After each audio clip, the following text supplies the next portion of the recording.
me. La ilaha illallah. Ami barikada tiki alaye. La ilaha illallah. Alami yozo Muhammadullah. La ilaha illallah. Sayyidina Muhammadu. La ilaha illallah. Ami ala tanuni ala kiraye. La ilaha illallah. Barikada jabaru masaye. La ilaha illallah. Alami yozo kalande. La ilaha illallah. Jagari jaga kalande. La ilaha illallah. Mariamu denge jagari jadu. La ilaha illallah. Mukani kele tigi dedo. La ilaha illallah. Oh no soko mafe. La ilaha illallah. Odo bena sibiri dema. La ilaha illallah. Jagari jabora pama ko. La ilaha illallah. Ayi kuna dugu dokan. La ilaha illallah. Dugu itoko inyoro dugu. La ilaha illallah. Atara se inyoro ngono. La ilaha illallah. Ayi kunda jabiaka. La ilaha illallah. Ine ka jabiaka. La ilaha illallah. Anikele jabiaka. La ilaha illallah. Ayi kalu kele jabiaka.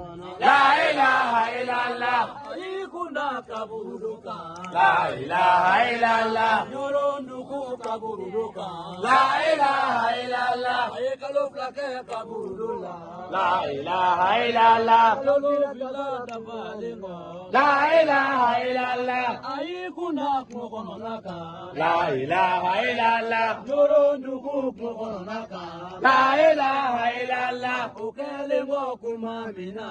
La ilaha illallah. Do soko mafe. La ilaha illallah. Odo menantene bima. La ilaha illallah. Ayi kunda dugu doka. La ilaha illallah. Dugu itoko etige jariso. La ilaha illallah. Sagina moke de dalime.